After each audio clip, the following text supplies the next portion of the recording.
اور تعلق بالاہل بیت کو بھی سنا دیں۔ آج کیونکہ لوگ یہ کوشش کرتے ہیں کہ اہل بیت اطہار اور صحابہ کرام کو جدا کر دیں، ان کو الگ الگ کر بتائیں، ان کو مقابل میں لا کر کھڑا کریں، ایسے بالکل نہیں ہے۔ حضرت ابوبکر صدیق ہو، حضرت عمر فاروق ہو، حضرت عثمان غنی ہو، دیگر جتنے صحابہ اکرام موجود رہے ہیں، حضرت بلال،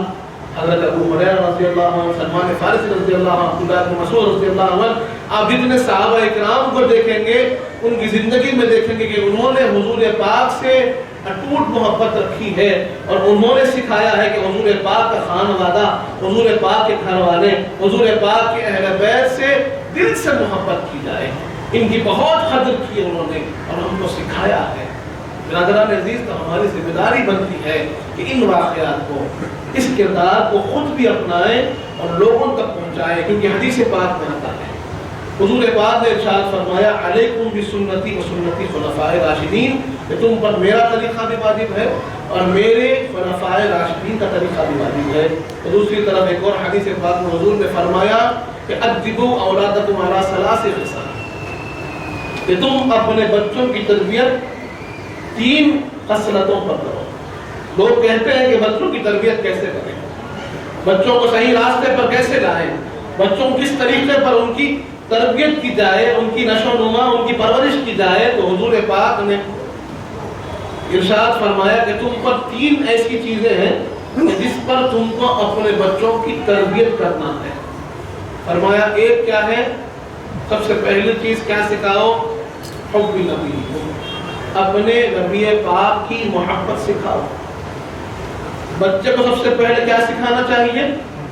حضور پاک صلی اللہ علیہ وسلم کی محبت، کیونکہ محبت رسول ہی ایمان کی بنیاد ہے۔ اس کے بعد فرمایا دوسری چیز کیا سکھاؤ، حب اہل بیت ہی، حضور پاک صلی اللہ علیہ وسلم کی اہل بیت اطہار کی محبت سکھاؤ، کیونکہ یہ بھی اہل بیت اطہار کی محبت بھی ایمان کا حصہ ہے۔ حضور پاک نے حدیث پاک میں فرمایا ہے کہ جس کے دل میں اہل بیت اطہار کی محبت نہیں، اس کے دل میں ایمان داخل نہیں ہو سکتا، ابو داؤد شریف کی حدیث۔ اس کے بعد فرمایا تیسری چیز سکھاؤ تعلیم القرآن، قرآن کی تعلیم سکھاؤ، قرآن سکھاؤ بچے کو، کیونکہ جب تک بچہ قرآن نہیں پڑھے گا اسے صحیح راستہ نہیں ملے گا۔ یہ 3 چیزیں ہیں جس کو ہمارے بچوں کو سیکھنا ہوگا، یہ 3 چیزیں ہیں جو بچوں کو سکھانی ہوگی۔ سب سے پہلے حضور پاک کی محبت سکھائیں، اس کے بعد اہل بیت اطہار کی محبت سکھائیں، اس کے بعد کوئی چیز سکھانی ہے قرآن مجید سکھائیں، قرآن پڑھنا، قرآن سمجھنا اور قرآن پر عمل کرنا سکھائیں۔ برادران عزیز، یہ ضروری چیزیں ہیں۔ انشاءاللہ 5 محرم الحرام، 5 محرم سے درگاہ شریف قادری جبل میں بعد نماز مغرب تا عشاء مواعظ ہوں گے، بعض ہوگی، بیان ہوگا، اس کے اندر اہل بیت اطہار کے فضائل بیان ہوں گے، اہل بیت اطہار کی خصوصیات بیان ہوگی، اہل بیت اطہار کی سیرت بیان ہوگی، اور خصوصیت کے ساتھ حضرت امام حسین علیہ السلام کے ساتھ جو واقعات رونما ہوئے اور جس انداز میں جو کربلا کا واقعہ ہوا، اس سے پہلے کے حالات کیا ہوئے، یہ واقعہ کیوں رونما ہوا، وہ تمام تفصیلات آپ کے سامنے بیان کی جائے گی۔ ضرور بضرور تشریف لائیے۔ 5 محرم سے لے کر 10 محرم تک انشاءاللہ یہ مدارس جاری رہیں گی، بعد نماز مغرب درگاہ شریف قادری جبل میں ضرور تشریف لائیے، خود بھی آئیے، اپنے بچوں کو بھی لے کر آئیے۔ اللہ تعالیٰ سے دعا ہے مالک جب تک زندہ سلام وقت موت کی ایمان کرتے ہیں، وقت ندا حضور پاک صلی اللہ علیہ وسلم کا دیدار نصیب فرما ہے، میں نیک اور صالح متقی و پرہیزگار بنا، ہمارے گناہوں کو معاف فرما، ہمارے گناہوں کو نیکیوں سے تبدیل کر فرما، ہم میں جو پریشان ہیں ان کی پریشانیوں کو دور فرما، ہم میں جو بیمار ہیں انہیں شفا کاملہ عطا فرما، ہم میں جو مخلوق ہم کی صدر عطا فرما، جو بچیاں بیٹھی ہوئی ہیں ان کا نصیبہ نیک فرما، جن کی شادیاں ہو چکی ہے ان کی زندگیوں میں خوشیاں عطا فرما، ان کو نیک صالح اولاد عطا فرما، جو کچھ کہے ہیں جو کچھ سنے ہیں اس پر عمل کرنے کی توفیق عطا فرما، حضور پاک صلی اللہ علیہ وآلہ وسلم کا سچا غلام و امتی بنا ہمارے، اہل بیت اطہار کا غلام بنا، صحابہ کرام کا چاہنے والا بنا، اولیاء اللہ کا چاہنے والا بنا، ان کے بتائے راستے پر چلنے کی توفیق عطا فرما۔ وصلی اللہ تعالی علی خیر خلقہ سیدنا محمد وعلی آلہ وصحبہ وسلم والحمد للہ.